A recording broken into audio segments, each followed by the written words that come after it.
Hey, so a lot of you reach out to me asking about how to reply to a recruiter or a sourcer when they reach out to you about a potential position. They might contact you by email or on LinkedIn. You've done all of this work getting yourself ready, getting your portfolio up to scratch and putting yourself out there, and now they're contacting you. So how do you make sure you reply in a way that guarantees that you'll get through to the next stage? And don't underestimate the importance of this step, because the sourcer or recruiter is the only way you're going to get through to the next phase. And if they get any sense that you don't know what you're doing or that you're unprofessional, they will drop you like a hot pancake or potato. They'll drop you like something hot that they don't want to touch, and then they'll move on to another candidate. So this step's really important. And there's a structure you can follow to make sure that you're not going to screw it up. So let's talk about the structure today. Here's a message from a recruiter who's asked me about whether I'm interested in a potential position. They generally follow this sort of structure. They say, "Hi, how are you?" They tell you about the role if they know about the role. They don't tell you the company unless they work for the company themselves, because recruiters are a bit protective of their clients. And then they ask if you're interested and try to set up some sort of contact with you, either through phone or a meeting online. And how you reply to this message matters a lot, because they are used to seeing replies to these sorts of messages all day. So if your message is very, very strange or very weird to them, they're probably not going to go ahead with following up with you, and they'll just ignore your reply to their reply. And this happens a lot.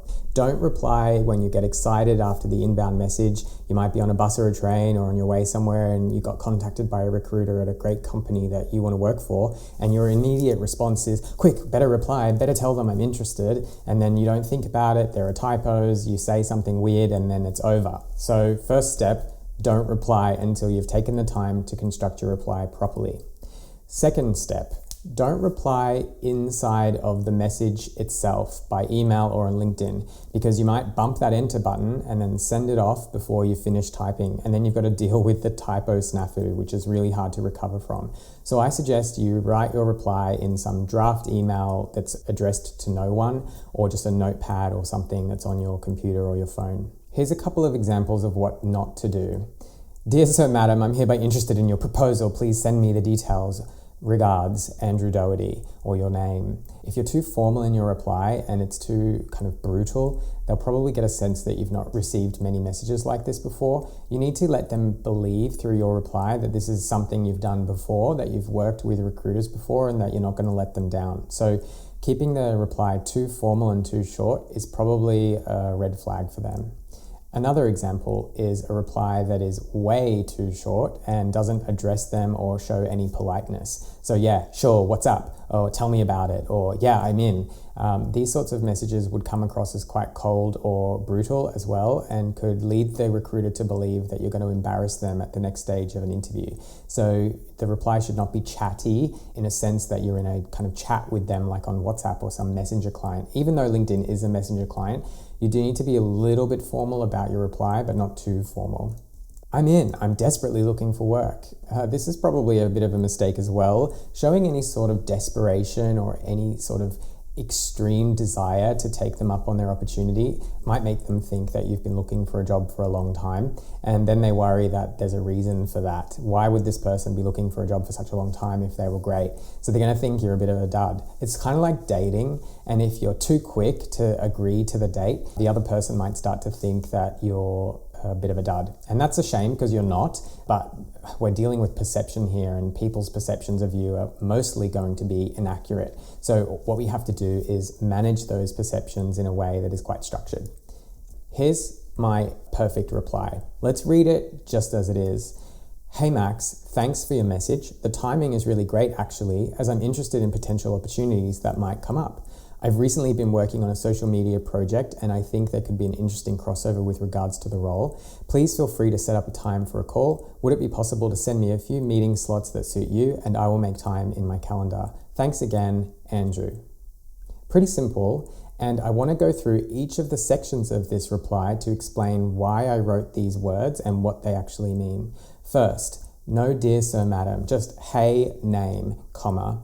"Hi, name, comma" is fine as well. No exclamation mark, no extra formality.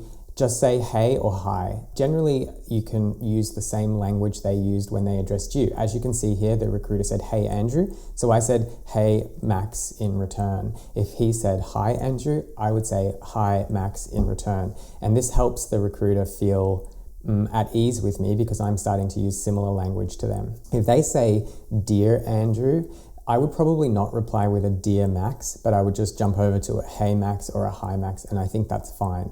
You must remember always that this person, this recruiter, is also dealing with emails or contacts inside of the organization, and those aren't too formal. When they talk to colleagues or peers or their boss, they're not using "dear" inside of the organization. So if you use "dear" or any sort of formality, it's going to make them feel like you aren't with them, you aren't inside the org. And you want to start creating the impression that you're already inside. So using an informal salutation is probably something that they would see all the time with their colleagues. And by using it yourself, you're sort of hinting at them that you're already one of their colleagues.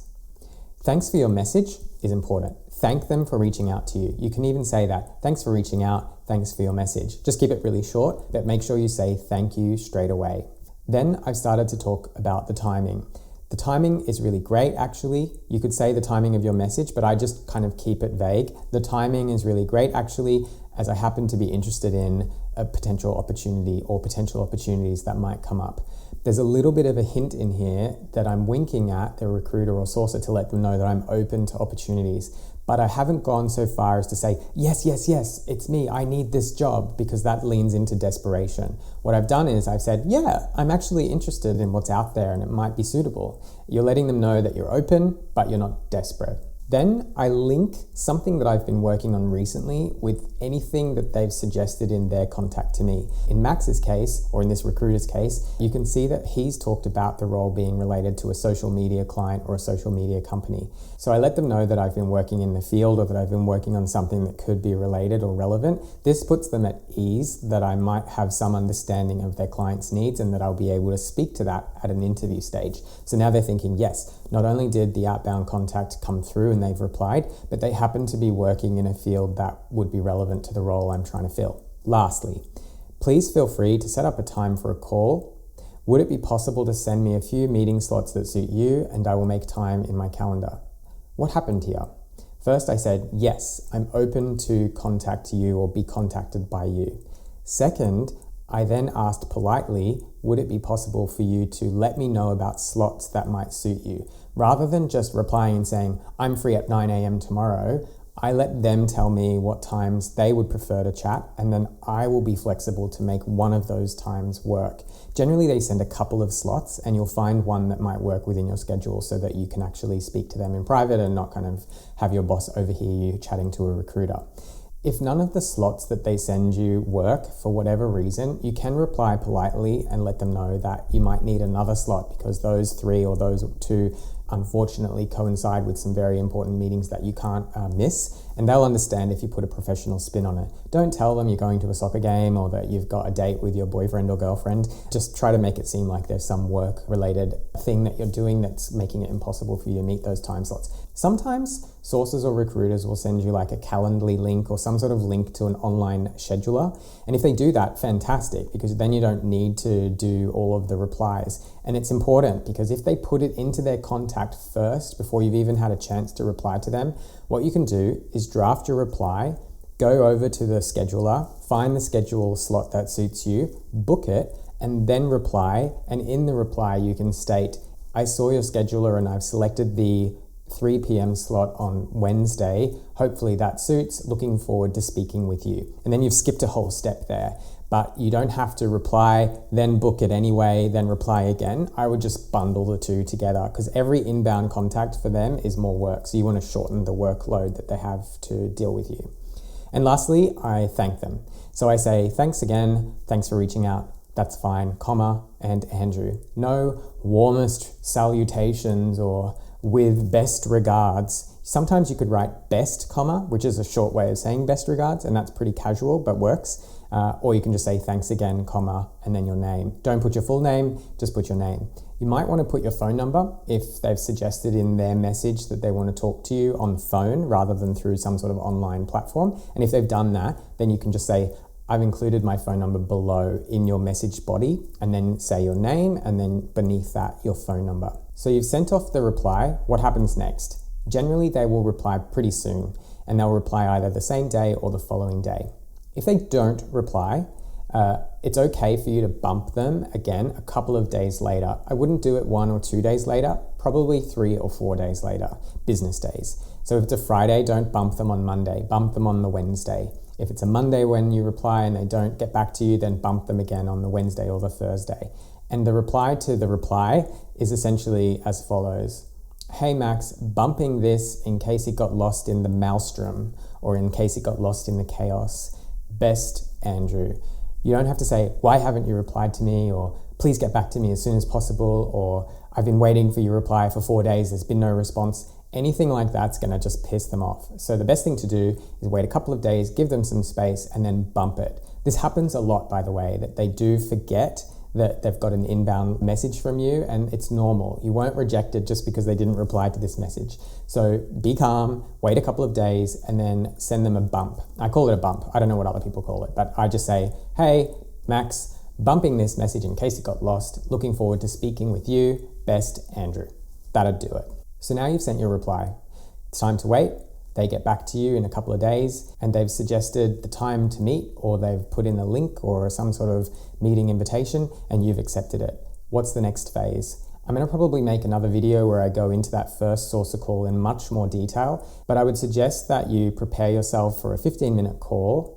You are ready and professional. You look bright and energetic and happy to speak to them. You're going to say, hey, it's probably going to be this company. I'm interested in putting you forward for this role. Here's the thing that they're looking for. They're reading the position description at this point and just reading some bullet points to you. They don't really know any of what these bullet points might mean. Sometimes you get a recruiter or a sourcer who does know their stuff, but generally they're just reading off a list and they're saying to you, do you know how to use Figma? Have you ever worked in an agile project environment? And then you're just saying, yes, I have actually. Oh, that sounds great because I've been working on that just recently. And your job is a yes and exercise. Yes, I can do that. Yes, I've done that before. I haven't quite done exactly that, but I've done this, which was quite similar. I'm happy to speak about that in more detail with the interviewer, but I'm pretty confident that I would be able to do this based on what you're describing to me. And your exercise is yes and, yes and, yes and. Keep in mind, this call is supposed to be short. Don't get into your life story. Don't get into all the details about what you've been doing. Answer their questions quickly and succinctly and professionally. And try to keep the attitude of a bit friendly and open, warm, energetic, excited but not too excited, like a first date. You don't want to go too serious straight away, but you also don't want to be too jokey and crazy because then they're going to think, oh, this guy Andrew is nuts. I'm going to put him in front of my client and he's going to embarrass me. They're looking for a reason to put you forward to their client, and this is that moment. So just keep it short, keep it sweet, be professional, be a bit open, maybe make a comment about the weather and ask them how they are at the beginning of the call. And then at the end, thank them again for the call and say, hey, it was really great talking to you about the role. I'm excited about it. I'm looking forward to finding out what happens next. Thanks so much. Talk to you later. Bye. And then hang up. On that call, if they get a sense that you're the thing that they're looking for, they're going to ask you for your CV. Even if your LinkedIn profile and your online portfolio is your CV, they're still going to ask for it because that's the collateral they need to make sure that you're their client.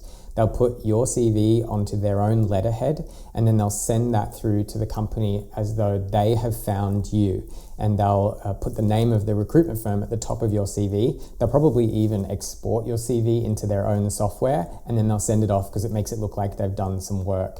The good recruiters are starting to just print your LinkedIn profile and do an export action from there, but sometimes they just don't and they'll ask you for your CV. So be ready to send it off. Don't send it the minute you get off the phone. Send it maybe 2 hours later or 1 hour later. I'd say 2 hours max. But about an hour later is a good time window to suggest that you're interested, but you're not desperate waiting by the computer or the phone. If they don't ask you for your CV or they don't suggest explicitly that they're going to put you forward to their client, it's probably a good chance that you've been rejected on the call. But don't despair. That doesn't mean that you'll never hear from them again about other opportunities. They're just worried that you're not right for this one because you're missing a few of those bullet points or because you're too energetic and they know their client and you're not going to fit in, or you're too relaxed and they know their client and you're not going to fit in. So be professional even if you get a rejection from them, or on that call you get a sense that you're not going forward, and be okay with that, because being okay with it puts them at ease that they could contact you again about another opportunity, and there's no guilt or shame or anger or pain. You're just open and you're willing to have conversations about opportunities that might suit you. After they've finished up the call and let you know whether they're asking for your CV or not, you need to then give them the CV, go quiet, and just wait. If you don't hear back from them again after a couple of days, you can send one of those bumps that we talked about earlier and say, hey, bumping this in case it got lost in the maelstrom. Did you hear from your client yet? I'm still interested in the potential opportunity. Please let me know. Have a great day, Andrew. That's probably the maximum length I would go in terms of a bump after they've contacted their client. And what will happen at that stage is they might come back to you and say, yeah, the client reviewed your CV and they're currently moving forward with another candidate. Or they'll say, I haven't heard back from the client yet. I'm waiting. I'll let you know as soon as I have, which would probably be true if that's the case. Or they'll say, yeah, I've heard back from the client actually, and they're willing to proceed. And when would you be available to meet with them for an on-site or for a call with the hiring manager? That process is a whole nother step, and I'm going to talk about that in the other video that's coming up. But this hopefully gives you enough information to get you through this first step of how to professionally reply to a sourcer or recruiter in a way that guarantees that you're going to get through to the next phase. I really enjoyed making this video for you today. I hope the tips and the structure will help you confidently reply to sources or recruiters who might reach out to you about jobs. I don't think it's just for UX design as well. It could be any sort of role in technology, and I hope that it helps. By the way, I love making these videos. They take a bit of effort because I've got to stand here and remember what I want to say without mumbling and bumbling, but they do make me feel good when you let me know that they've helped you. And I get so many comments and messages from people saying thanks, and people letting me know what they've used in my content to help themselves get jobs, and it really warms my heart. I made a lot of mistakes myself over the years, and I've learned through trial and error what kind of things work and what kind of things don't work. So by sharing them with you, I hope that these tips help you leapfrog some of the mistakes that you might make just because everyone makes them, and you can get that job that you're looking for faster. Keep in touch. Let me know what you're looking for in terms of new content, and I hopefully will be able to make a video about it. Take care. Bye.